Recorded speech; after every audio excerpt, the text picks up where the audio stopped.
맘에 들어와 계심을 면하여 새 사람 되고 내가 늘 바라던 참빛을 찾음도 주 예수 내 맘에 오신 주 예수 내 맘에 오신 주 예수 내 맘에 오신 물밀듯 내 맘에 기쁨이 넘치네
네, 안녕하세요. 네, 찬양 감사합니다. 우리 같이 잠깐 기도하고 시작하겠습니다.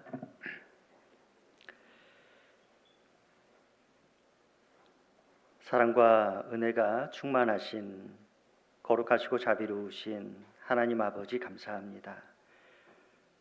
세상 많은 사람들 가운데 저희를 먼저 불러 구원해 주시고 주님의 그 크고 귀한 사랑 가운데 남은 생에 살아갈 수 있도록 인도해 주심을 진정 감사합니다. 너무나 부족한 저희지만 주님께서 저희를 사랑하셔서 이 땅에 예수 그리스도를 보내주시고 나의 모든 죄를 담당하시고 십자가에서 그 피를 흘려주심으로 우리의 모든 죄를 용서해 주신 그 크고 귀한 사랑을 저희가 진정 깨달아 알 수 있도록 도와주심을 너무나 감사합니다. 저희를 구원해 주셨을 뿐만 아니라 교회 안에 거할 수 있도록 허락해 주시고 저희의 남은 생에 주님과 복음을 위해서 살아갈 수 있도록 기회를 허락해 주심 또한 너무나 감사합니다. 주님 오시는 그날까지 주님께서 맡겨주신 이 귀한 복음을 힘껏 증거하는 삶을 살아갈 수 있도록 늘 저희의 마음과 생각을 주장해 주시고 또 인도해 주시기를 간절히 부탁을 드립니다. 오늘 또 이렇게 주일을 맞이해서 귀한 형제 자매님들 주님의 말씀 앞에 모였습니다. 저희 각자에게 필요한 말씀 허락해 주시고 저희가 더욱 힘껏 힘내서 주님 앞에 살아갈 수 있도록 인도해 주시기를 간절히 부탁을 드립니다. 마치는 시간까지 이 모든 것을 자비로우신 주 성령님께 의지합니다. 저희를 사랑하시는 고마우신 예수님의 이름으로 기도드렸습니다. 아멘. 네, 욥기 성경 보겠습니다. 욥기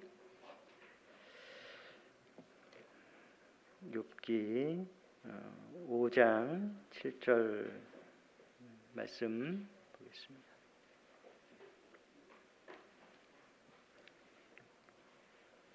구약 성경 765쪽입니다. 죄송합니다. 765쪽 욥기 5장 7절 말씀. 다 찾으셨으면 제가 두 번 이렇게 읽어드리도록 하겠습니다. 인생은 고난을 위하여 났나니 불티가 위로 나름 같으니라. 한 번 더 읽겠습니다. 인생은 고난을 위하여 났나니 불티가 위로 나름 같으니라. 우리 같이 한번 읽어볼까요? 인생은 고난을 위하여 났나니 불티가 위로 나름 같으니라. 반갑습니다. 저는 서울 강석교회에서 이렇게 왔습니다. 97년 8월에 구원받은 김영길 형제라고 하고요.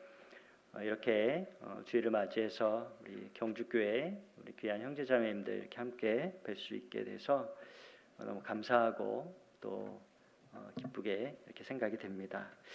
오늘 함께 나눠볼 말씀의 제목을 이렇게 말씀을 드린다면 고난의 이유라고 이렇게 좀 적어봤는데요. 방금 읽은 욥기 5장 7절 말씀은 많은 분들이 좀 익숙한 말씀이지 않나라는 생각을 이렇게 하는데요. 맞나요? 좀 익숙하십니까?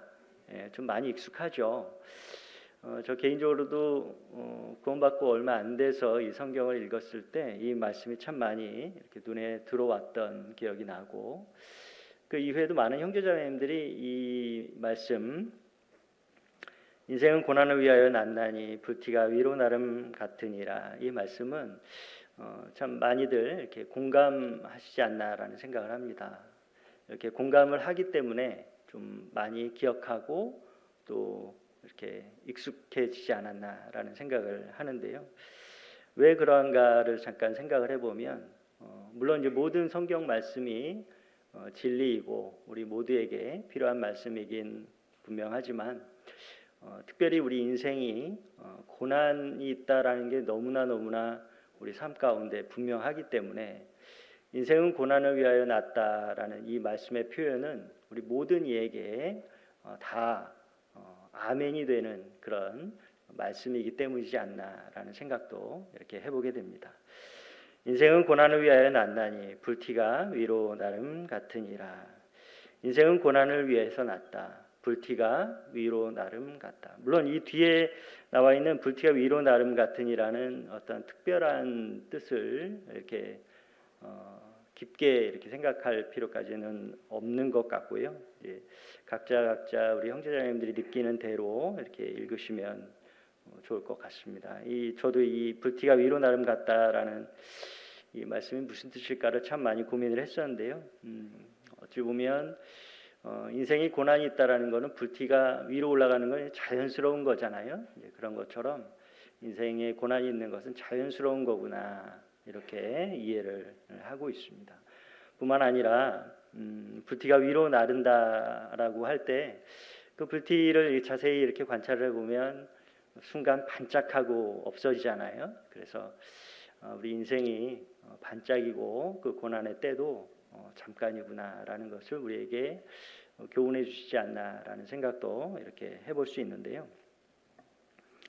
인생은 고난을 위하여 났나니. 근데 제가 이 성경을 곰곰이 이렇게 몇 번 반복해서 읽어보면 인생은 고난을 위하여 났나니 인생에는 고난이 있나니 사실 그렇게 이렇게 표현을 하는 게 좀 더 우리에겐 익숙하지 않나, 좀 더 우리에게 맞지 않을까라는 생각이 듭니다. 인생에는 고난이 있나니. 근데 이 말씀은 인생엔 고난이 있는 거 분명한데 이 말씀을 자세히 보면 인생은 고난을 위하여 났나니 이렇게 표현을 하고 계시잖아요. 그죠? 인생엔 고난이 있다. 인생에는 고난이 있나니 이렇게 해도 되는데 인생은 고난을 위하여 났나니 약간 뭐 의도가 좀 있는 것 같지 않으세요? 그죠? 자세히 이렇게 읽어보면 꼭 우리의 인생이 고난을 위해서 났다. 고난이 꼭 목적인 것처럼 이렇게 표현을 해주고 계십니다. 왜 이렇게 표현을 하고 계실까?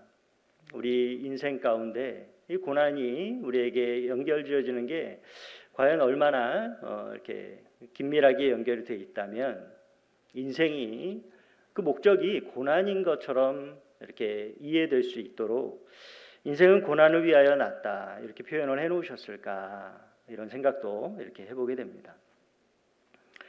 여기 계신 우리 경주교회 형제 자매님들도 제가 우리 형제 자매님들의 삶을 알지 못하지만 이 성경 말씀이 진리이기 때문에 아마 여기 계신 모든 분들도 고난이 있을 거다라고 이렇게 생각이 되는데요. 맞죠? 맞습니까? 네. 우리 모든 사람에겐 고난이 있습니다. 우리 경주교회 형제 자매님들에게도 인생 가운데 분명히 고난이 있었을 거고 혹시 지금 이 순간에도 그 고난 가운데 있는 분이 있을지 모르겠습니다. 올 6월경이었나요? 저희 딸아이가 이제 고등학생인데요. 이제 고등학교를 이제 갓 들어갔습니다. 올해 이제 들어가서 이제 벌써 이제 9월이 됐는데요. 저희 딸아이가 이제 6월 정도 됐으니까 이제 그 1학기 중간고사를 보고 이제 얼마 안 됐을 때였던 것 같아요. 그런데 이제 어느 날 이제 저희 한 사람한테 이야기를 했답니다. 엄마, 우리 학교에서 이제 1학년이니까 이제 입학을 한 거잖아요. 이제 올해 들어서 5명이 죽었다. 이런 이야기를 하더라고요. 했다고 이야기를 합니다. 물론 이제 자세한 이야기는 이렇게 제가 전해 듣지 못했지만 보통 1학년이니까 이제 3월 달부터 시작을 하는 거잖아요. 그죠? 근데 그 불과 얼마 안 되는 짧은 시간 동안 이렇게 생을 마감한 그 꽃다운 아이들이 있다라는 거를 이렇게 생각을 해볼 때 참 우리 아이들에게도 우리 중고등학생들 요즘에는 뭐 초등학생 아니 그 이하의 유치원생들에게조차도 참 많은 어려움들이 있구나라는 것을 우리가 알고 있습니다. 여기 우리 학생들도 있는데요. 공부하는 거 여간 어려움이 아니죠. 상당히 어려운 일입니다. 그리고 요즘에는 뭐 초등학생들도 유치원생들도 또 영어를 또 배우기 위해서 또 참 많이 이렇게 어려움을 겪고 있죠. 우리 아이들도 그런 어려움이 있다면 그 이상의 나이 드신 분들도 당연히 어려움이 있겠죠. 요즘에는 그 한참 인생 가운데 꽃이 피어나야 될 우리 청년들도 취업이라는 어떤 그 기회를 얻기 위해서 참 고군분투합니다. 이제 그런 과정 가운데 이렇게 떨어져 보기도 하고 수차례 떨어져서 이렇게 인생의 쓴맛을 이렇게 경험해 나가는 그런 청년들 또는 취업을 겨우 해도 불과 얼마 안 돼서 또 정리해고가 되거나 뭐 이런 일들이 우리 삶 가운데 참으로 많이 있죠. 나이가 더 드신 분들은 뭐 말할 나위가 없죠. 그래서 여러 가지 우리 인생 가운데 어려움들이 있습니다. 하나님은 우리 모든 이들에게 왜 그런 어려움을 이렇게 주고 계시는가? 여기 지금 말씀하고 계시는 것처럼 인생은 고난을 위하여 났다. 인생은 어쩌면 그 고난이 목적인 것처럼 하나님 우리에게 말씀하시는데 분명히 그렇다면 하나님은 우리에게 고난을 주시는 분명한 이유가 있을 거다라는 것을 최소한 우리 거듭난 그리스도인들만큼은 생각해내야 된다라는 거죠. 우리 나에게 왜 이런 어려움이 있을까? 이거를 빨리 헤쳐나가야겠다. 이거 틀린 건 아니죠. 빨리 이겨내야겠다. 이거 틀린 건 아닙니다. 그런데 그보다 더 중요한 것은 무엇입니까? 왜 이런 어려움이 우리에게 주어지는가? 왜 이런 고난이 나에게 주어지는가? 하나님은 과연 나의 삶 가운데 무엇을 목적하시기에 이런 어려움을 주셨는가? 우리는 사실은 그것에 분명히 초점을 맞춰야 됩니다. 구원받지 못한 사람에게도 분명히 이제 고난이 있죠. 근데 구원받지 못한 사람에게 고난이 주어졌을 때 구원받지 못한 사람은 반드시 무엇을 해야 됩니까? 하나님을 찾아 발견해야 된다라는 거죠. 우리 모든 사람에게 하나님이 고난을 주신 것은 하나님을 찾아 발견토록 하시기 위함이다라는 것을 우리 모든 사람이 기억할 수 있으면 좋겠습니다. 여기 계신 우리 형제자매님들도 아마 우리 형제자매님들이 구원받을 때를 생각을 해보면 결코 이렇게 편안할 때라기보다는 나름 어려움 가운데 놓였을 때 구원을 받았다라고 아마 많이들 이렇게 간증들을 하실 텐데요. 우리가 구원 받는 건 정말 하나님이 우리 삶 가운데 개입하셔서 정말 우리의 마음을 겸손케 하시고 정말 인생 가운데 많은 질문 속에 과연 하나님이 살아계신가라는 그 질문 속에 하나님이 나에게 원하신 게 과연 무엇인가라는 질문 속에 하나님을 찾아볼 수 있도록 하나님께서 인도해 주셔서 성경의 말씀을 통해서 살아계신 하나님을 발견하고 하나님이 나에게 계획하신 그 구원의 은혜가 무엇인가를 깨닫게 되는 그런 하나님의 인도하심 가운데 우리가 살아왔다라는 것을 우리는 잘 기억할 수 있습니다. 인생은 고난을 위해서 났습니다. 우리 모든 사람은 고난이 있고 우리는 그 고난 속에서 그리스도를 찾은 사람들이죠. 고난은 우리 모든 사람이 구원받도록 하시기 위한 하나님의 인도하심이 분명합니다. 시편 107편 한번 가보겠습니다. 시편 107편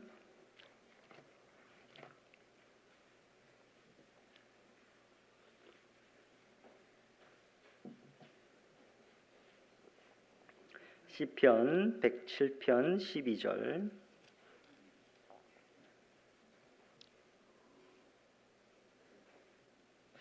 10절부터 제가 읽겠습니다. 사람이 흑암과 사망의 그늘에 앉으며 곤고와 쇠사슬에 매임은 하나님의 말씀을 거역하며 지존자의 뜻을 멸시함이라. 그러므로 수고로 저희 마음을 낮추셨으니 저희가 엎드러져도 돕는 자가 없었도다. 이에 저희가 그 근심 중에 여호와께 부르짖음에 그 고통에서 구원하시되 흑암과 사망의 그늘에서 인도하여 내시고 그 얼군 줄을 끊으셨도다. 우리 모든 사람의 구원의 과정이라고 볼 수 있습니다. 사람이 흑암과 사망의 그늘에 앉으며, 여러분 흑암은 무엇입니까? 흑암은 빛이 없는 곳, 빛이 없는 상태, 그것을 흑암이라고 표현할 수 있죠. 빛 대신 하나님이 없는 그런 상태, 흑암. 또 사망의 그늘은 무엇입니까? 그늘은 빛이 가려져 있는 거죠. 사망으로 말미암아 빛이 가려져 있는 상태. 무엇으로 말미암아 사망이 왔습니까? 죄로 말미암아 사망이 왔습니다. 빛 대신 하나님이 분명히 계시는데 우리의 죄로 말미암아 그 빛이 가려져서 우리에게는 그늘이 져 있다. 사망의 그늘이 지어져 있다라고 우리가 볼 수 있죠. 사람의 흑암과 사망의 그늘에 앉으며 곤고와 쇠사슬에 매임은, 우리는 그러한 인생을 살아왔습니다. 뿐만 아니라 11절에 나와 있는 것처럼 하나님의 말씀을 거역하며 지존자의 뜻을 멸시함이라. 하나님의 말씀은 지금도 여전히 역사하시고 운행하시고 계시는데, 우리가 처음에는 어땠습니까? 구원받기 전에는 저희에게 말씀을 이렇게 들어보라고 구원을 받아야 된다고 권하시는 분들한테 아마 여기 계신 분들 대부분이 처음부터 순순히 말씀을 듣겠다라고 하신 분들은 아마 별로 없으실 것 같아요. 처음에는 좀 이렇게 거부하죠. 조금이 아니라 좀 많이 거부하는 분도 분명히 계실 겁니다. 하나님의 말씀을 거역하고 있는 거죠. 하나님은 여전히 역사하시고 운행하고 계시는데 그 하나님에 대해서 별로 관심을 갖지 않고 하나님의 말씀을 거역하고 하나님이 우리 인생 가운데 계획해 놓으신 그 뜻을 거역하는 삶을 우리는 살아왔습니다. 그러다 보니까 12절에 그러므로 수고로 저희 마음을 낮추셨으니 저희가 엎드러져도 돕는 자가 없었도다. 수고로 저희 마음을 낮추셨으니, 우리 인생 가운데 어려움이 있죠.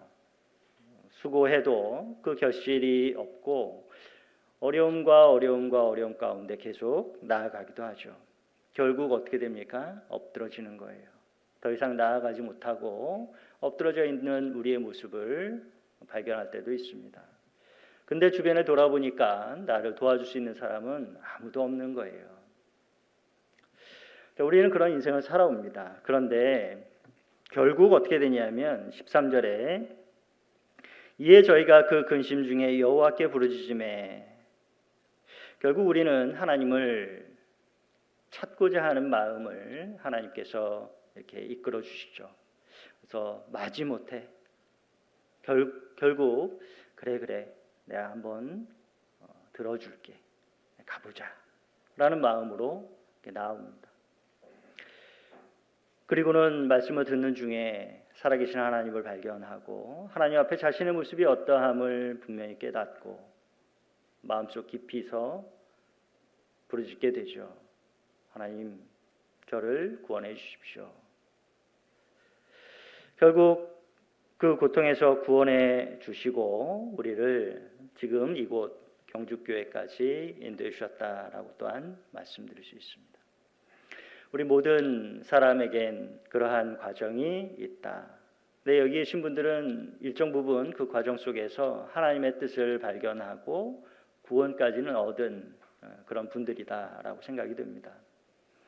고난이 우리에게 분명히 유익이 되었다라는 사실을 우리는 모두 다 경험한 분들이다라는 거죠.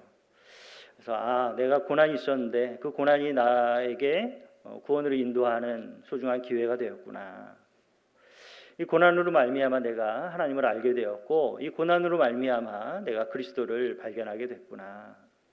이 고난으로 말미암아 교회를 알게 되고 이 고난으로 말미암아 주님과 동행하는 삶을 살게 되었다. 우리는 이 고난의 유익에 대해서 조금씩 알아가게 되죠. 혹시 몇몇 분들은 구원을 받으면 이제 고난 끝, 행복 시작이다라고 혹 생각하시는 분들이 계실지 모르겠습니다. 근데 안타깝게도 구원을 받은 이후에 과연 고난이 없느냐?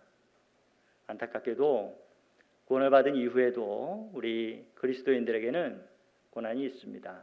아니, 좀 죄송하지만 의인에게는 고난이 많다라고 또 말씀을 하고 계세요. 그래서 때로는 구원받은 게 좀 싫게 느껴질 때도 있죠. 너무나 고난이 많으니까.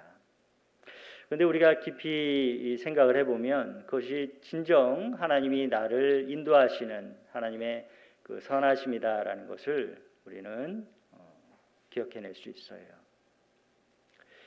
결국 고난은 우리에게 고통을 주시기 위한 목적이 아니라 분명히 우리에게 좋은 것을 주시기 위한 하나님의 인도하심이다라는 것을 우리는 꼭 기억을 해야 된다라는 거죠. 시편 119편 71절 말씀 보겠습니다. 시편 119편 71절 시편 119편 71절입니다.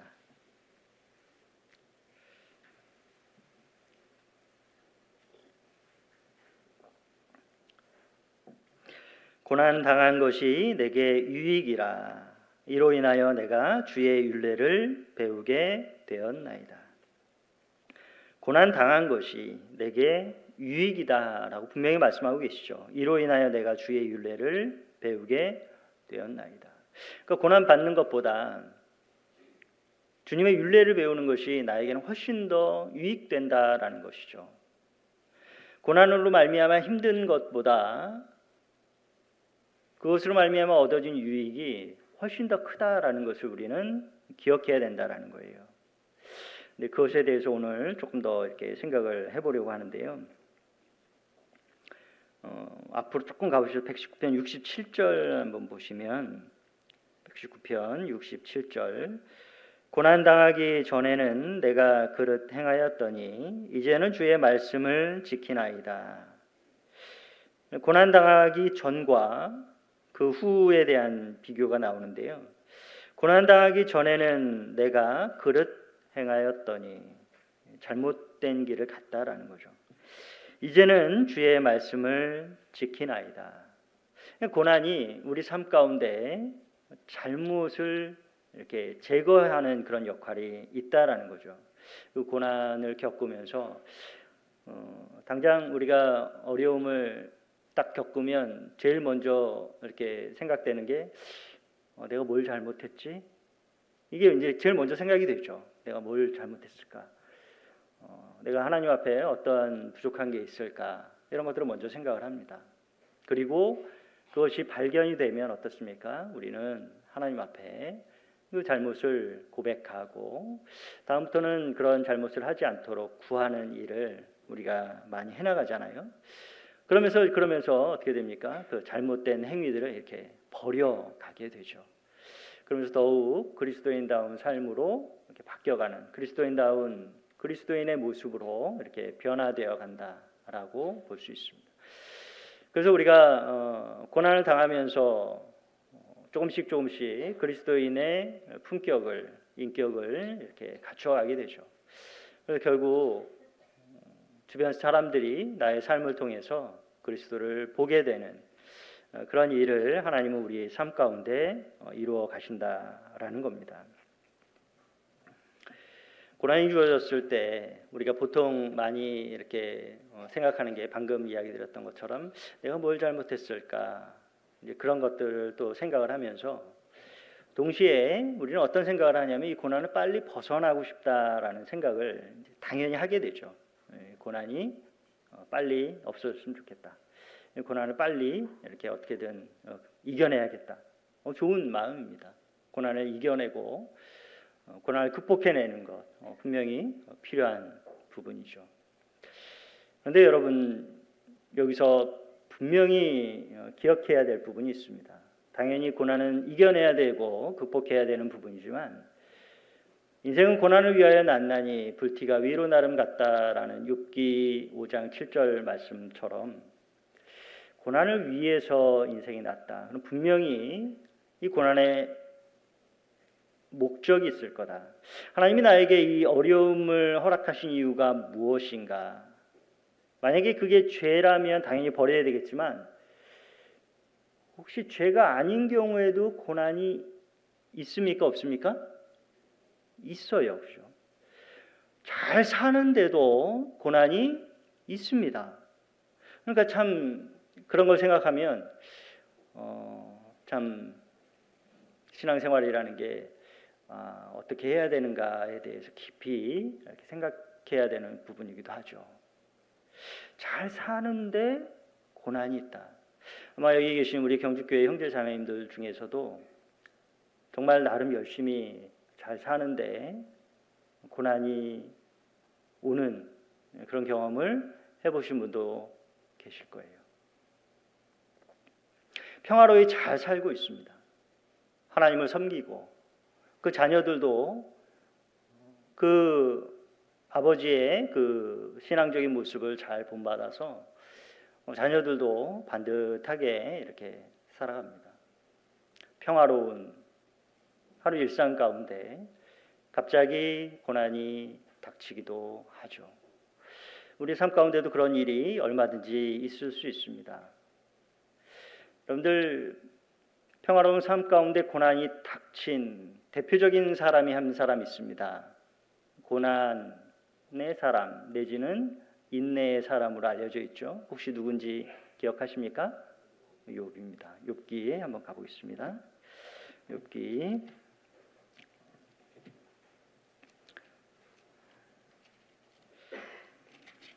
1장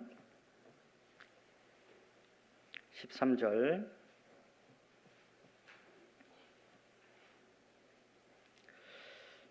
욥기 1장 13절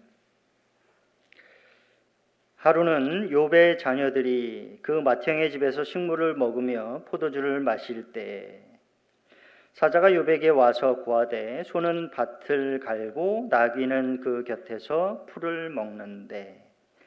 여러분들 이 13절 14절까지 보면은 되게 평화로워 보이지 않습니까? 되게 좋아 보이죠. 그죠? 욥의 자녀들이 맏형의 집에서 식물을 먹으며 포도주를 마실 때 이 앞의 내용을 보면 그 욥이 자녀들이 올바르게 살아가기 위해서 욥이 했던 행동이 쭉 기록이 되어 있습니다. 그런 것들을 보고 자란 우리 자녀들은 이 욥처럼 이렇게 하나님에 대해서 경외하는 마음을 어느 정도는 분명히 가졌을 거다라고 우리가 생각할 수 있고, 또 욥이 그 아버지가 죄를 어떻게 해서든지 멀리 하게끔 지도하기 때문에 아마 이 자녀들은 죄와 멀리하고 정말 하나님과 가까이 하는 삶을 살았을 거다라고 우리가 생각을 해볼 수 있어요. 그런 평화로운 하나님의 은혜와 축복 속에 이렇게 살아가고 있습니다. 14절에 보면 사자가 욥에게 와서 고하되 소는 밭을 갈고 나귀는 그 곁에서 풀을 먹는데. 굉장히 평화로운 장면입니다. 그죠? 우리 일상 가운데 평화롭게 이렇게 삶을 살아갈 때가 있죠. 그런데 그게 지속되면 좋은데 그게 한순간에 고난으로 바뀔 때가 있죠. 욥의 일생이 그러했습니다. 15절 스바 사람이 갑자기 이르러 그것을 빼앗고 칼로 종을 죽였나이다. 나만 홀로 피한 고로 주인께 고하러 왔나이다. 그가 아직 말할 때에 또 한 사람이 와서 고하되 하나님의 불이 하늘에서 내려와서 양과 종을 살라버렸나이다. 나만 홀로 피한 고로 주인께 고하러 왔나이다. 그가 아직 말할 때에 또 한 사람이 와서 고하되 갈대아 사람이 새 떼를 지어 갑자기 약대에게 달려들어 그것을 빼앗으며 칼로 종을 죽였나이다. 나만 홀로 피한 고로 주인께 구하러 왔나이다. 그 뒤에 내용을 쭉 보면 계속 어려움이 엎친 데 덮친 격으로 이렇게 찾아오는 내용이 이렇게 기록이 되어 있습니다. 우리 인생 가운데에도 마찬가지죠. 평화로이 잘 있는데 어려움은 갑자기 찾아오죠. 갑자기 어떤 일이 생깁니다. 근데 그런 어려움은 그냥 하나만 오는 게 아니라 어떻습니까? 겹쳐서 올 때가 또 많다라는 거예요. 이런 어려움도 있는데 엎친 데 덮친 격으로 또 다른 어려움이 있고, 경제적인 어려움이 있는데 그 사이에 또 아픈 가족이 또 생겨나기도 하고, 아픈 가족에 더해서 또 어떤 자녀들에 대한 어떤 어려움이 또 생길 수도 있고, 정말 하나의 고난도 감당하기 쉽지 않은데 여러 가지 고난이 갑자기 이렇게 연이어서 우리에게 주어질 때도 사실은 있다라는 거죠. 근데 욥은 계속 그런 어려움들을 겪었습니다. 재산이 다 날아가고 그리고 자녀가 다 죽게 되었죠. 이건 엄청난 일이죠. 거기에 더해서 욥은 자신의 건강까지 잃어버리는 그러한 고난 가운데 놓여지게 됩니다. 그래서 욥은 더 이상 소망이 없이 그냥 하나님 저 좀 데려가 주십시오. 뭡니까? 더 이상 살기를 원하지 않는 거죠. 그죠? 이제 그런 상황까지 나아갑니다. 우리도 다는 아니지만 다는 아니기를 원합니다. 삶 가운데 이제 그만했으면 좋겠다. 이런 생각이 들기도 하죠. 아까 제가 시작할 때 잠깐 말씀드린 것처럼 아리따운 정말 예쁜 고등학생, 여학생들이 왜 삶을 이렇게 포기하게 되는가? 요즘에 이제 뉴스에도 많이 나오잖아요. 우리 학생들의 자살률도 높고 학생들뿐만이 아니죠. 많은 사람들의 자살률이 상당히 높습니다. 인생을 포기하리만큼 정말 큰 고난 가운데 이렇게 놓여지는 그런 경우들. 우리 그리스도인들에게조차도 이제 그만하고 싶다라는 마음이 혹 들 수 있습니다. 근데 이제 번외로 그리스도인은 자살할 수 없죠. 불가능합니다. 아예 생각을 하시면 안 됩니다. 그리스도인은 그게 안 된다라는 거예요. 어쨌든 그런데 그 마음은 이제 그만하고 싶다라는 마음이 들 수 있다. 욥도 하나님 저 이제 데려가 주십시오라는 표현을 이렇게 하게 되죠. 그러니까 뭡니까? 자신의 고난 가운데 그 고난에 이렇게 몰입되는 거죠. 고난 속에 이렇게 매몰돼 버리는 그런 상황인 거죠. 야, 어떻게 재산이 다 날아갔을까? 어떻게 내 자녀들이 다 죽었을까? 나는 왜 이런 어려움 가운데 있을까? 거기에 완전히 몰입돼 가지고 이제 어떤 자신을 이렇게 비관하고 내가 차라리 나지 않았으면 좋았겠다. 하나님 이제 이제 그만 살아도 되지 않겠습니까? 뭐 이런 마음. 분명히 그 상황 가운데 우리 모든 사람이 기억해야 될 것은 무엇입니까? 하나님이 왜 그런 고난을 주셨는가라는 거예요. 하나님은 욥에게 왜 그런 고난을 허락하셨을까? 우리가 동일하게 이런 고난을 겪으면 이 고난을 빨리 벗어나야겠다. 그리고 혹 바라볼 어떤 소망을 이렇게 생각을 한다면 욥의 회복 부분이죠. 욥기 42장으로 한번 가보겠습니다. 욥기 42장.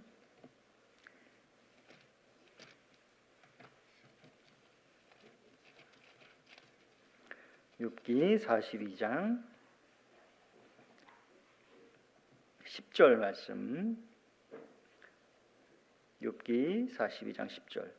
욥이 그 벗들을 위하여 빌매 여호와께서 욥의 공경을 돌이키시고 욥에게 그 전 소유보다 갑절이나 주신지라.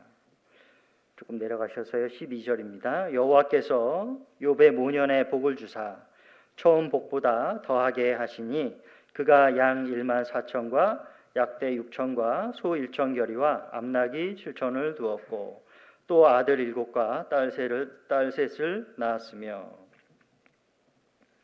16절입니다. 그 후에 욥이 140년을 살며 아들과 손자 4대를 보았고 나이 들고 기한이 차서 죽었더라. 그런데 이 욥기를 보면 욥기의 결말처럼 이렇게 기록이 되고 있는, 가장 마지막에 기록되고 있는 게 방금 읽은 10절 이하의 내용이죠. 그래서 우리도 고난을 겪으면 욥을 생각을 합니다. 인내하면서, 고난 가운데 인내하면서 생각하는 게 이제 욥인데, 이 욥을 생각하면서 이렇게 욥기를 쭉 읽어 내려가다 보면 욥의 마지막 결론 20절 이하를 보게 되죠. 그래서 혹 우리도 이 고난의 끝은 무엇인가? 이 고난의 끝은 그 재물이 다시 회복이 되고 하나님이 그 자녀들을 다시 회복시켜 주시고 그리고 내 건강도 다시 회복시켜 주시는구나. 조금만 더 견디자. 조금만 더 견디자.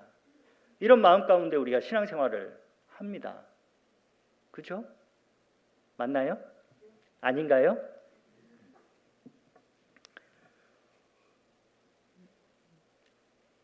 당연히 그런 마음, 그런 소망이 있는 것은 자연스러운 마음일 거예요. 우리 모든 사람의 마음일 겁니다. 재산이 다 날아가고 자녀가 다 죽고 건강을 다 잃었다.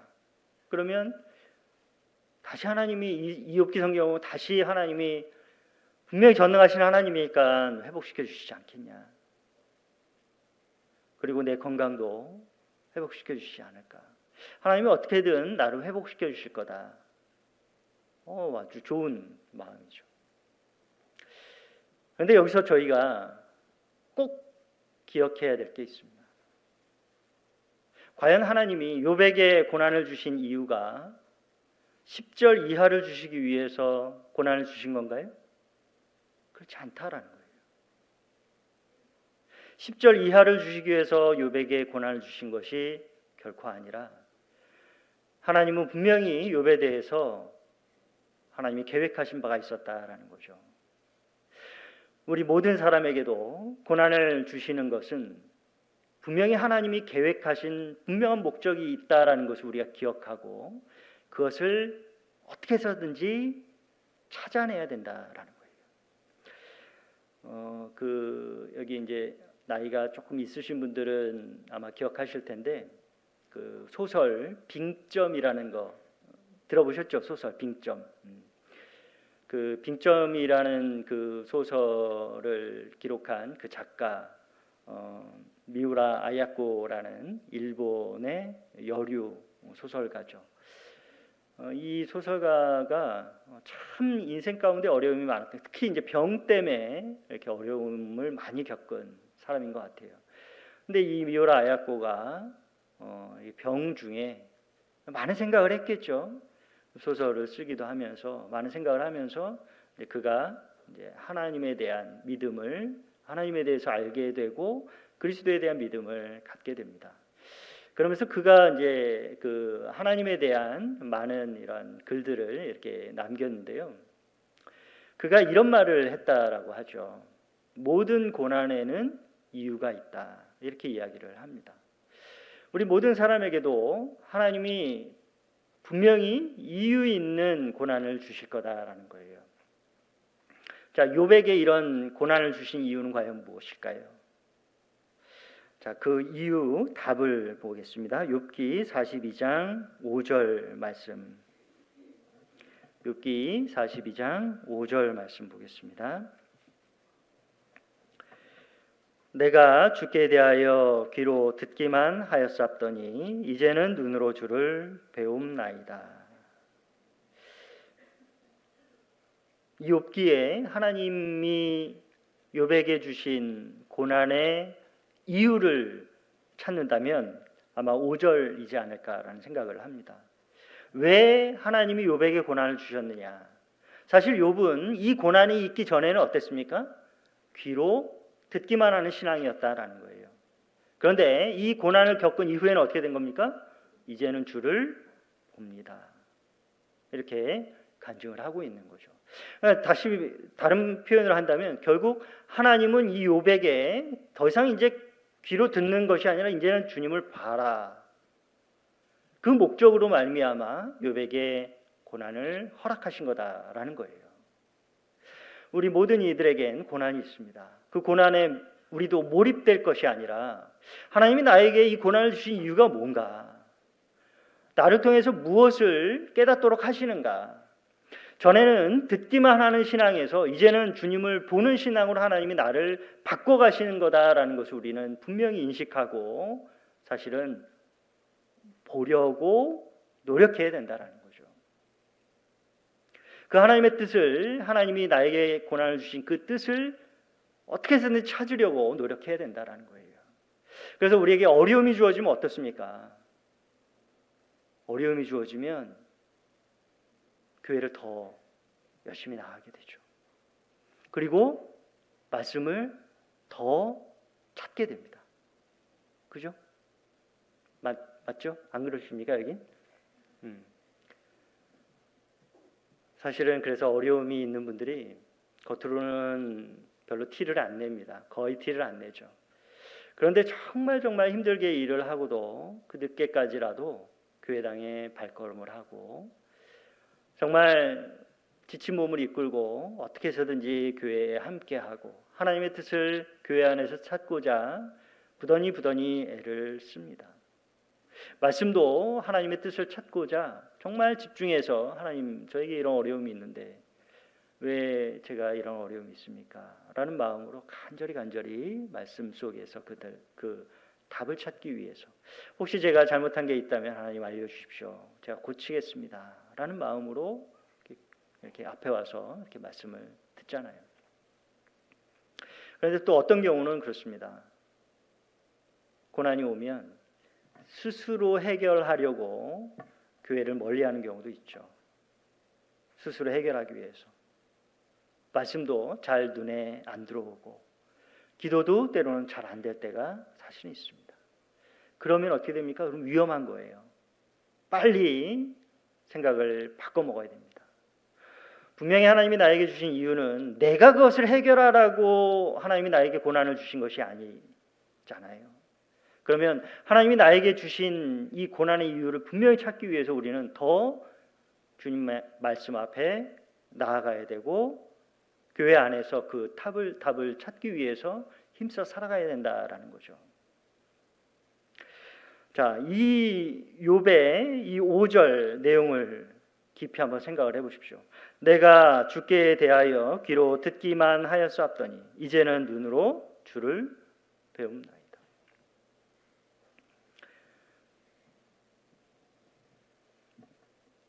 듣기만 했던 신앙에서 이제는 분명히 살아계신 주님을 다시 한번 보는 그런 경험을 욥이 한 겁니다.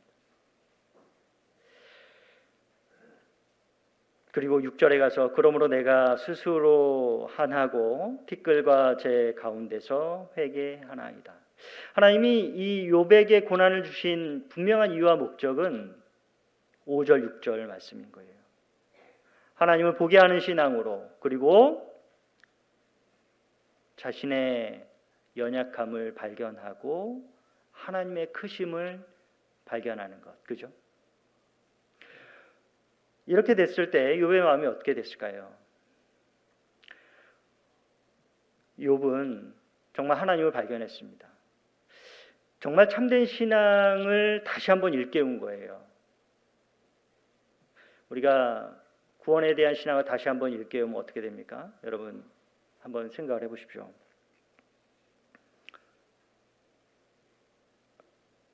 이 땅에서 다시 재물이 회복된들 그게 영원하지 않죠. 그죠? 이 땅에서 자녀들이 나에게 다시 주어진들 그들과 영원히 함께할 수 없다는 걸 우리 너무나 잘 알고 있습니다. 이 땅에서 건강이 다시 회복된다고 해도 영원히 살 수 없다는 거 우리 다 알고 있는 바죠. 자, 그걸 생각한다면 이 욥이 10절 이하의 내용 가지고 기뻐했을까요? 5절 6절 말씀을 가지고 기뻐했을까요?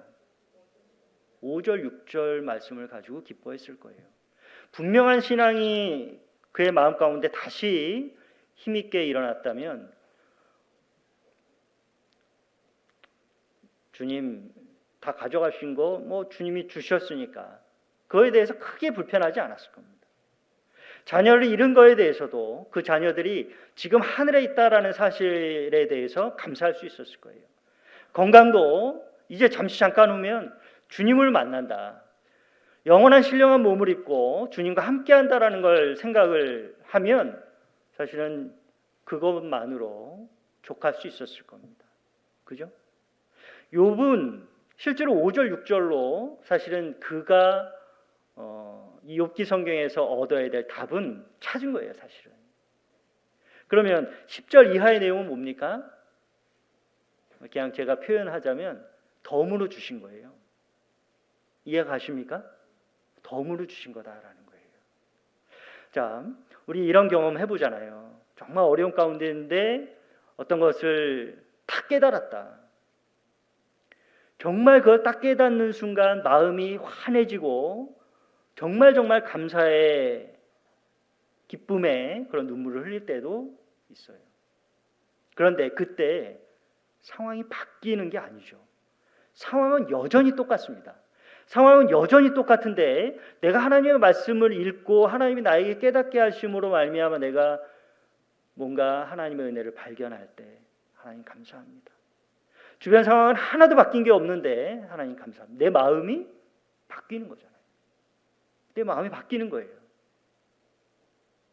주변을 하나도 바뀐 게 없어요. 지금 이 5절, 6절 말씀이 진행되는 동안 욥의 상황 가운데서는 바뀐 게 하나도 없었던 거예요.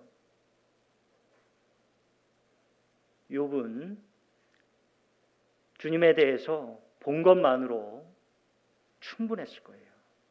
감사했을 겁니다. 그렇게 감사하게 하니까 하나님이 말씀드린 것처럼 덤으로 10절 이하를 주셨다라는 거죠. 우리에게 고난이 주어졌을 때 분명히 하나님은 우리에게 계획하신 뜻, 이유가 분명히 있을 거다. 우리는 그 이유를 반드시 발견해야만 합니다. 그렇게 될 때 우리의 신앙은 듣는 신앙에서 성장해서 보는 신앙으로 나아갈 수 있다라는 거예요. 자, 주님이 분명히 살아계시고 그 의로우신 하나님이 나와 함께 하시고 잠깐 후면 영원한 천국에 함께 할 수 있다라는 그 분명한 것을 내가 또렷이 본다면 이 땅에서의 고난은 더 이상 고난이 아니다라는 거예요. 잠깐이다라는 거죠. 그러니까 그게 뭐예요? 우리가 이겨낼 수 있는 힘과 원동력이 되는 거죠. 우리는 그렇게 우리의 신앙이 발전해야 되고 하나님은 그것을 원하신다라는 거예요. 그래서 우리 삶 가운데 고난을 허락하신다라는 겁니다. 그리고 고난을 통해서 우리는 하나님의 뜻을 분명히 발견해야 된다라는 겁니다. 또 한 사람의 이야기가 있습니다. 안정된 삶을 살아왔습니다. 공무원이에요, 공무원. 안정된 삶을 살아오고 했는데 갑자기 날벼락 같은 어려움이 찾아옵니다. 그래서 그에게도 죽음이라는 게 다가오게 되죠. 이제 더 이상 살 소망이 없구나. 이제 생을 마감해야겠다. 이런 마음 가운데 자살을 시도하는 사람이 또 성경에 등장을 하죠. 그에게도 갑작스러운 고난이 찾아온 거예요. 잘 살고 있었습니다. 공무원이었어요. 잘 살고 있었는데 갑자기 위급한 상황까지 나아가게 되고 스스로를 자결하려고 하는 그런 상황 가운데 나아갔던 사람이 있죠. 사도행전 가고 있습니다. 사도행전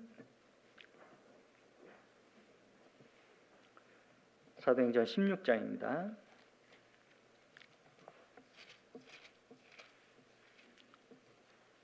사도행전 16장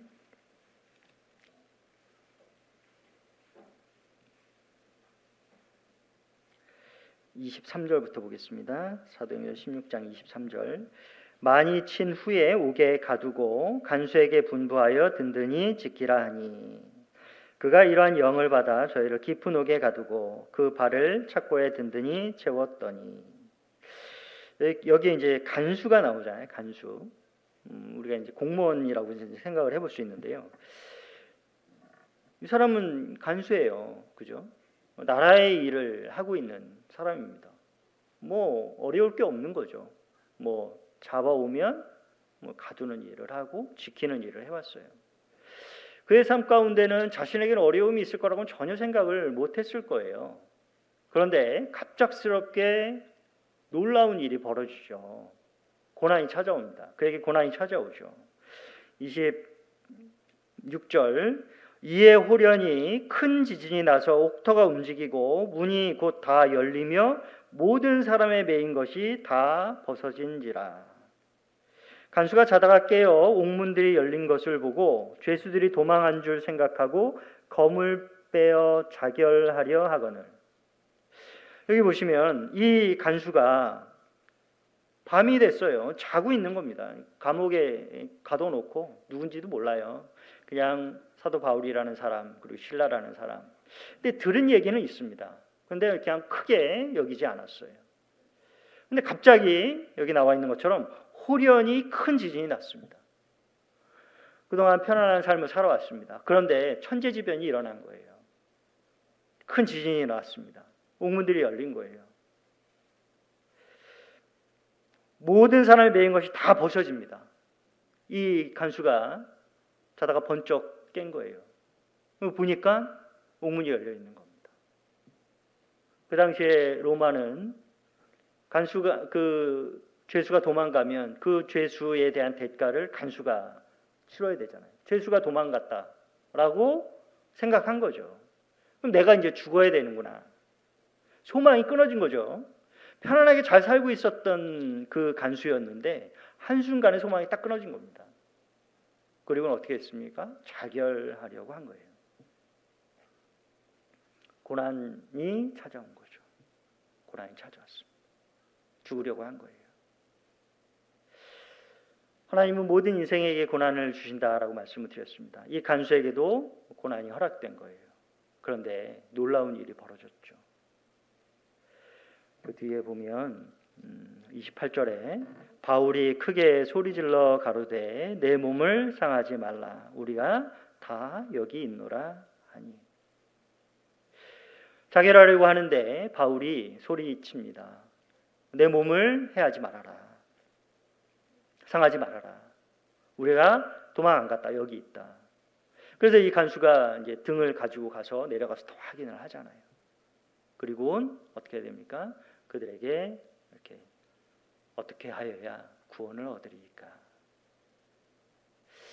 이 말씀을 이렇게 생각해 보면 아마 이 간수가 그동안의 이야기를 쭉 듣고 있었던 것 같아요.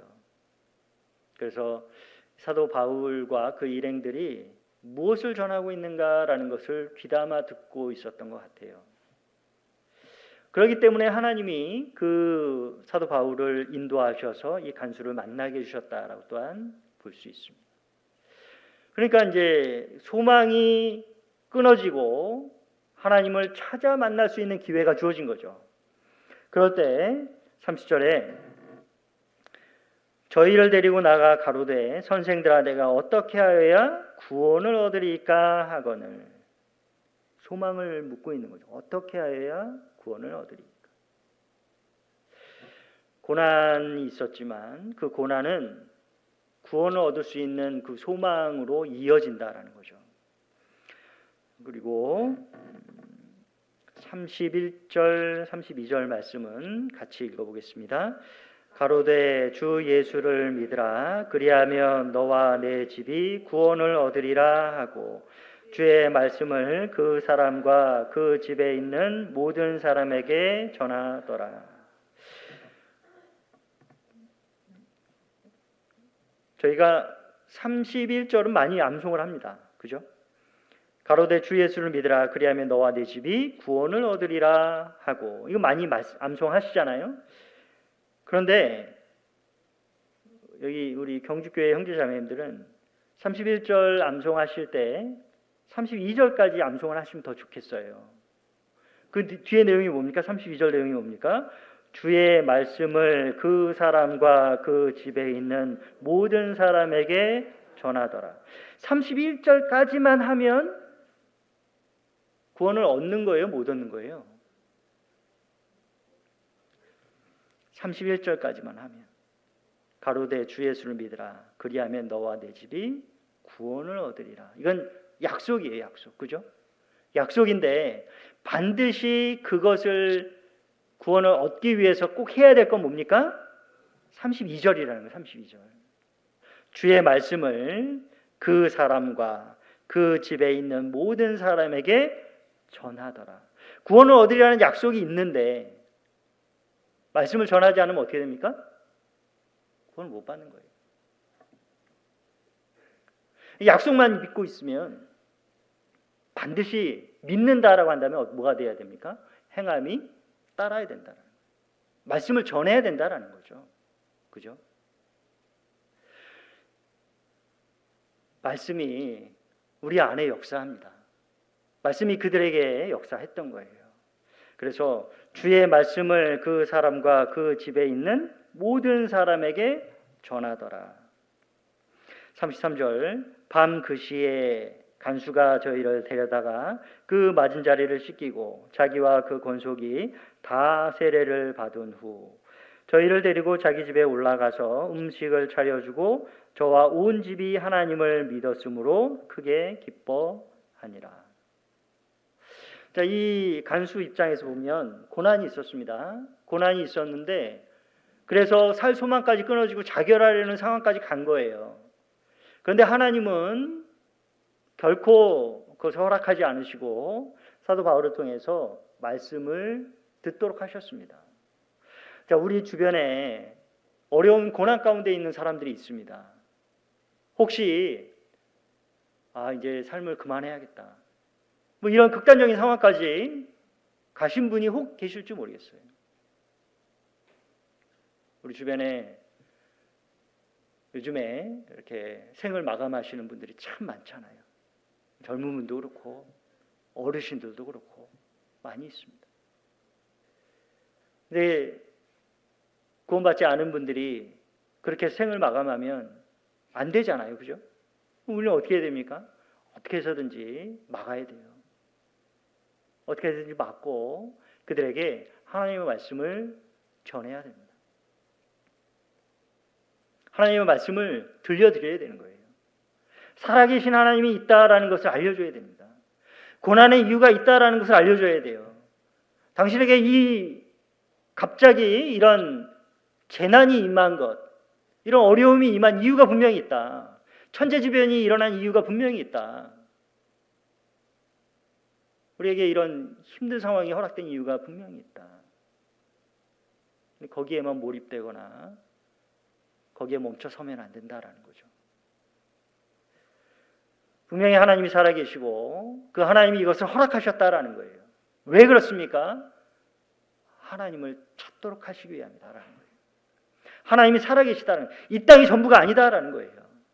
이 땅이 전부가 아니라 영원한 것이 있다라는 것을 우리는 알려줘야 됩니다. 영원한 생명이 있다라는 걸 알려줘야 돼요. 이 땅에서의 행복이 결코 영원하지 않다라는 것을 알려줘야 됩니다. 이 땅이 결코 만족하고 살아갈 만한 그곳이 아니라 이곳은 장망성이다라는 거예요. 장차 망할 성이다라는 거죠. 그러니까 이 땅이 이렇게 힘들어진다라는 것을 알려줘야 된다라는 거죠. 하나님은 살아계시다.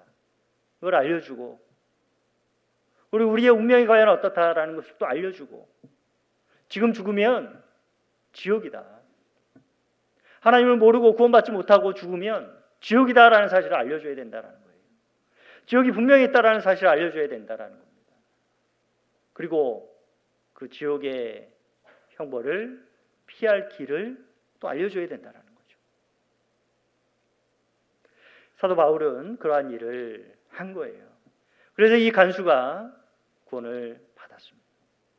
우리도 이 사도 바울처럼 그런 역할을 해야 돼요.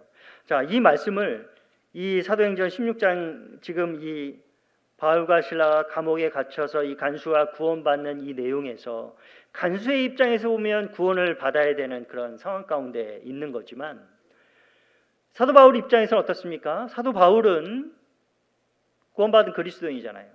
사도 바울은 구원받은 그리스도인입니다. 그런데 사도 바울이 한 행적은 뭐였냐면 전도하러 다니는 거였어요. 사도 바울은 전도하고 다녔습니다.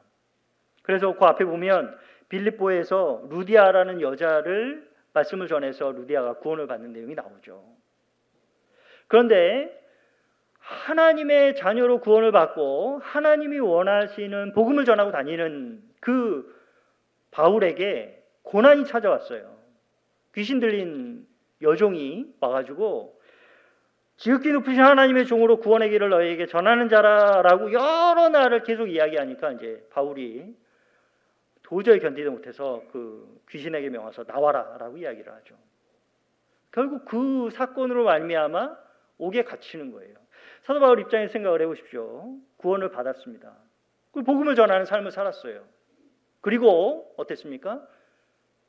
귀신 들린 그 여종의 그 귀신을 내어 쫓는 일을 했죠. 귀한 일을 한 거잖아요. 그죠? 귀신에게 사로잡혀서 사단에게 사로잡혀서 있는 그 불쌍한 그 여자의 그 귀신을 내쫓는 그 일을 한 거는 정말 잘한 거였습니다. 그런데 그에게 돌아온 건 뭐였습니까? 사도 바울에게 돌아온 건 옥에 갇히는 일이었어요. 그는 그리스도인으로서 바른 삶을 살았습니다. 구원받고 전도도 하고 귀신을 내어 쫓고 바른 일을 했잖아요. 그런데 왜 그가 옥에 갇혔습니까? 고난이에요. 사도 바울의 입장에서는 애매한 고난을 받은 겁니다. 그죠? 고난을 받은 겁니다. 착고에 채워져서 감옥에 들어간 거예요. 여기 보시면 다시 16장 23절 다시 보겠습니다. 많이 친 후에 옥에 가두고 간수에게 분부하여 든든히 지키라 하니 그가 이러한 영을 받아 저희를 깊은 옥에 가두고 그 발을 착고에 든든히 채웠더니 밤중쯤 되어 바울과 실라가 기도하고 하나님을 찬미하며 죄수들이 듣더라. 두드려 맞았죠. 사도 바울은 잘못한 게 없는데 고난을 받았습니다. 두드려 맞았어요. 그리고 옥에 가두라고 했는데 24절에 보면 그가 이러한 영을 받아 저희를 깊은 옥에 가두고, 옥에 가두라고 했는데 깊은 옥에 가둔 거예요. 깊은 옥. 이 그 원어에 보면 이 깊은 옥이 최상급으로 이야기를 합니다. 가장 낮은, 가장 깊숙한 옥으로 표현이 되고 있어요.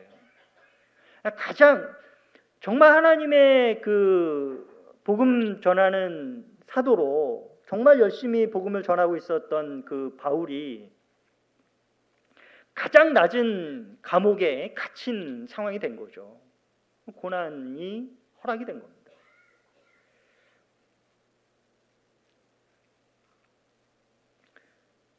그가 이러한 영을 받아, 24절입니다. 그가 이러한 영을 받아 저희를 깊은 옥에 가두고 그 발을 착고에 든든히 채웠더니, 당시에 그 착고는 그냥 쇠사슬 정도가 아니라 다리를 최대한 벌려놓고 묶어놓는다고 하죠. 그러면 얼마나 고통스럽겠어요, 그죠? 그리고 깊은 옥이면 햇볕이 들어가겠어요, 안 들어가겠어요? 안 들어갈 거를 우리가 생각해 볼 수 있습니다. 그리고 습하겠죠. 온갖 더러운 것이 가득할 겁니다. 그 착고에 매여 있으면 상처가 나면 나을 수가 없는 거예요.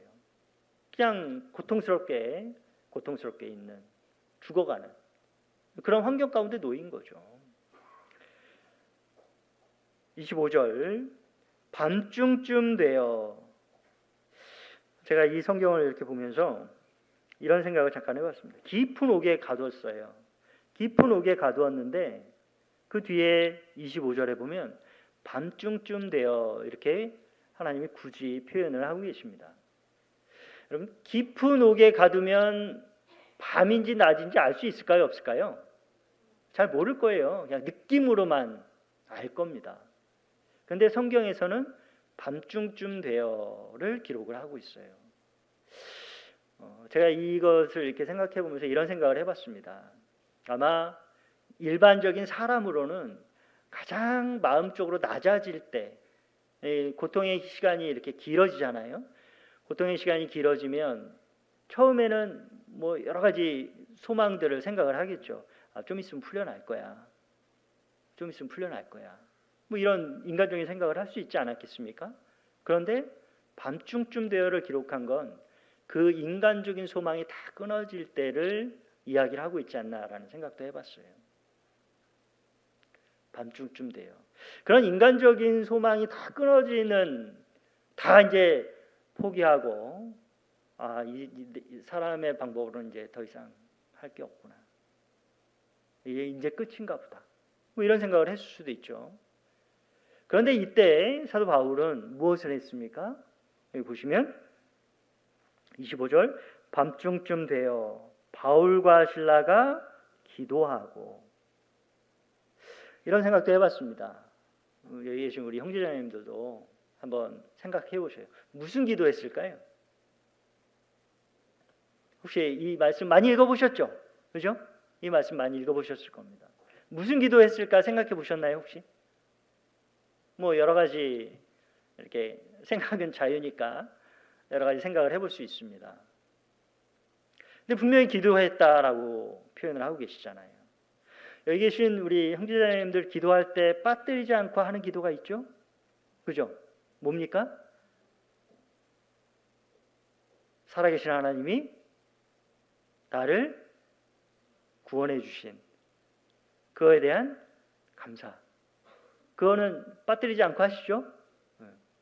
아마 이 바울과 실라도 그 기도는 빠뜨리지 않고 하나 했을 것 같아요.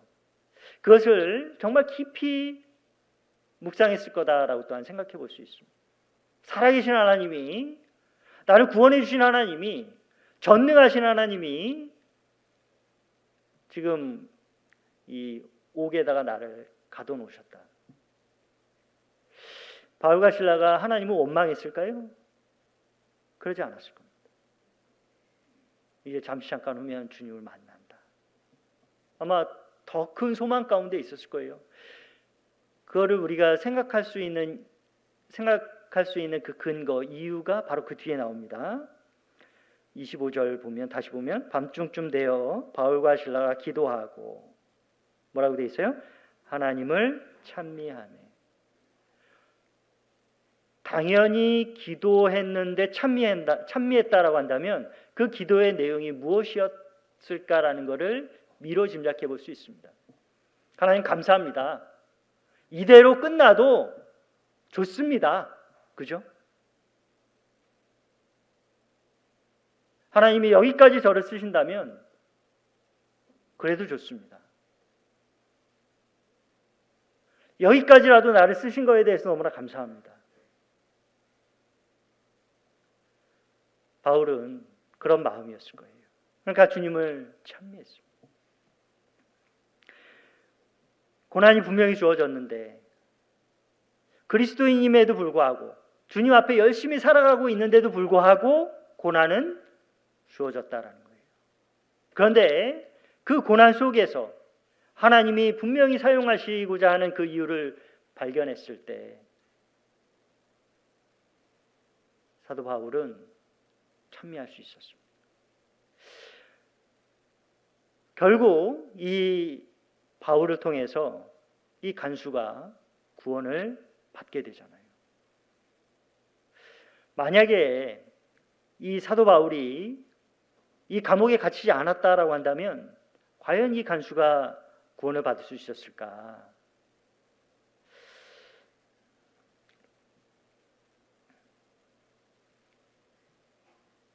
하나님의 섭리하심과 하나님의 인도하심으로 말미암아 이 간수가 사도 바울로 말미암아 구원을 받게 되는 거죠.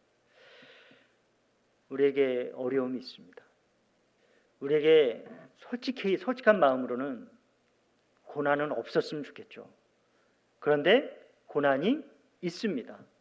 근데 그 고난은 결코 회피할 것이 아니라 인간적인 방법으로 해결해 나갈 것이 아니라 그 고난을 통해서 우리는 뭘 해야 됩니까? 하나님의 뜻을 이루어 가야 된다라는 거예요. 하나님이 나의 삶을 통해서, 나의 고난을 통해서 하나님이 계획하신 일을 이룰 수 있도록 그 고난에 기꺼이 동참해야 된다라는 거죠. 제가 가끔 우리 청년들한테 이런 이야기를 하는데요.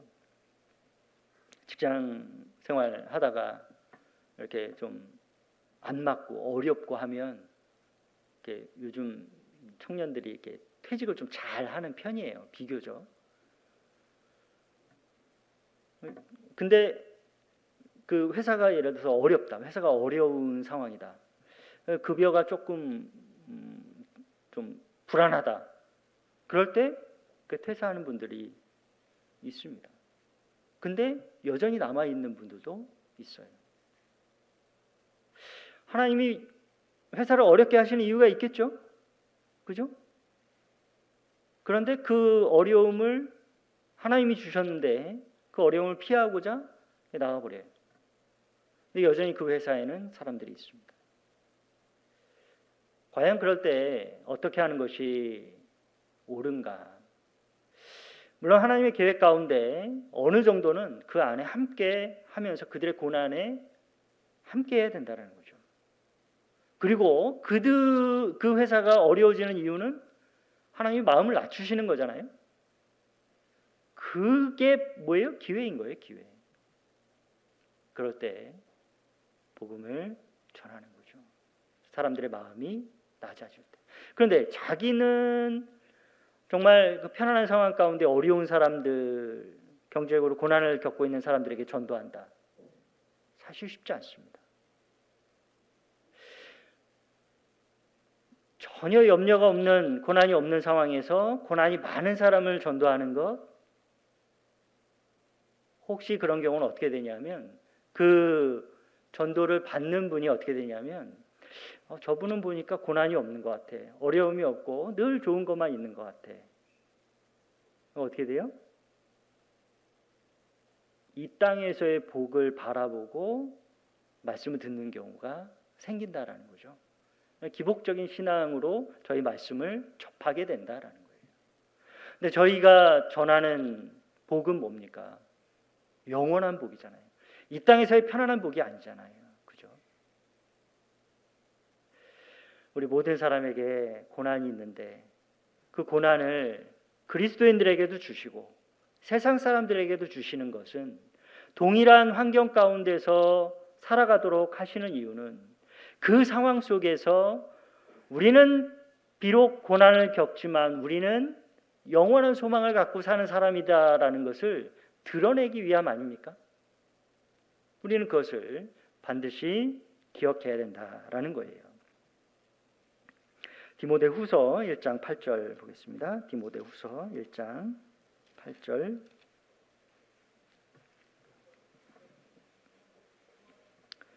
디모데후서 1장 8절입니다. 그러므로 내가 우리 주의 증거와 또는 주를 위하여 갇힌 자 된 나를 부끄러워 말고 오직 하나님의 능력을 좇아 복음과 함께 고난을 받으라. 복음과 함께 고난을 받으라 라고 말씀을 하셨어요. 사도 바울이 방금 그 간수를 전도하기 위한 그 모든 과정들 뭡니까? 복음을 위해서 고난을 받는 상황이었던 거예요. 우리에게 어떤 상황이 딱 주어지면 내가 잘 살고 있는데 고난이 딱 주어진다라고 한다면 하나님이 나를 사용하시기 위해서 이런 환경이 허락될 수 있겠다라는 생각을 바로 하셔야 된다라는 거죠.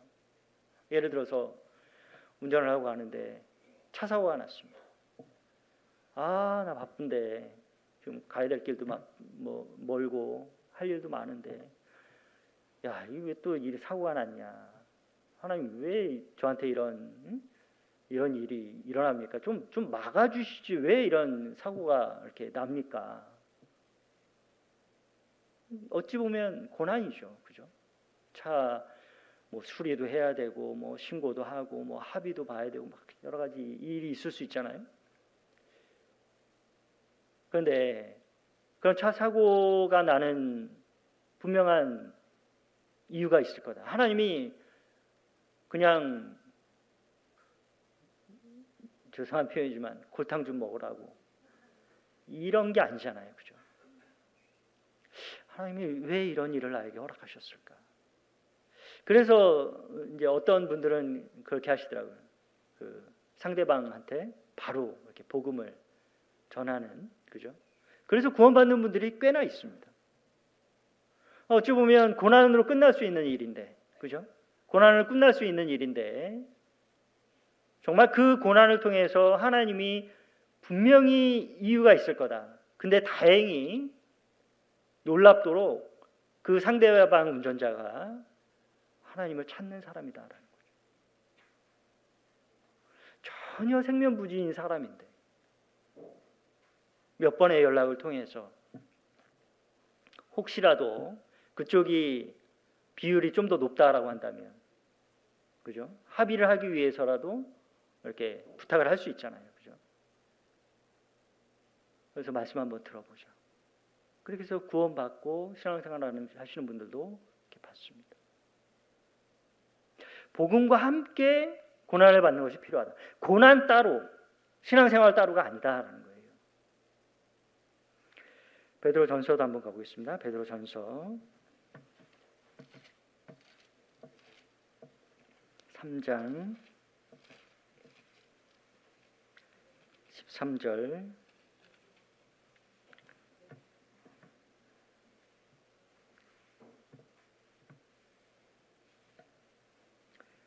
3절부터 제가 읽겠습니다. 또 너희가 열심으로 선을 행하면 누가 너희를 해하리요. 그러나 의를 위하여 고난을 받으면 복이 있는 자니 저희의 두려움을 두려워 말며 소동치 말고 너희 마음에 그리스도를 주로 삼아 거룩하게 하고 너희 속에 있는 소망에 관한 이유를 묻는 자에게는 대답할 것을 항상 예비하되 온유와 두려움으로 하고 선한 양심을 가지라. 이는 그리스도 안에 있는 너희의 선행을 욕하는 자들로 그 비방하는 일에 부끄러움을 당하게 하려 함이라. 17절은 같이 읽겠습니다. 선을 행함으로 고난받는 것이 하나님의 뜻일진데 악을 행함으로 고난받는 것보다 나으니라. 우리가 복음을 전하는 일이 가장 선한 일이죠. 선을 행함으로 고난받는 것이 하나님의 뜻이다. 다음 주부터 그 중집회가 계획돼 있다라고 봤습니다. 맞죠? 예. 저희가 복음을 전하는 과정에는 고난이 있습니다.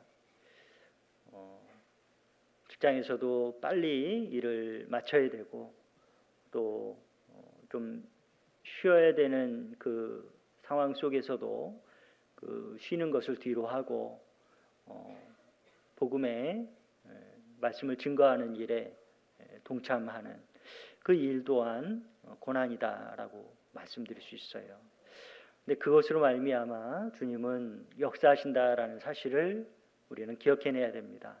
그래서 여기 우리 경주교회 우리 형제 자매님들 고난을 대하는 태도 좀 생각을 해보시고 고난이 왔을 때 하나님이 나에게 그런 고난을 허락하신 분명한 이유와 목적을 잘 기억하시고 또 이 복음 전하는 그 고난에 동참함으로 말미암아 그 귀한 생명의 역사가 계속 일어날 수 있도록 또 함께 해주셨으면 좋겠습니다.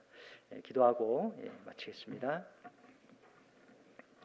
사랑과 은혜가 충만하신 거룩하시고 자비로우신 하나님 아버지 감사합니다. 저희를 구원해 주시고 몸된 교회 안에 거할 수 있도록 허락해 주셨습니다. 저희를 사용해 주시고 주님 뵙는 그날까지 더욱 귀한 삶을 살아갈 수 있도록 도와주십시오. 저희 주변에 귀한 영혼들, 그 영혼들을 위해서 저희가 기꺼이 희생하고 또 수고하는 그런 마음 가질 수 있도록 도와주십시오. 남은 모든 시간도 주님께만 부탁을 드립니다. 저희를 사랑하시는 예수님의 이름으로 기도드렸습니다. 아멘. 수고하셨습니다. 찬송가 376장 찬송하시겠습니다.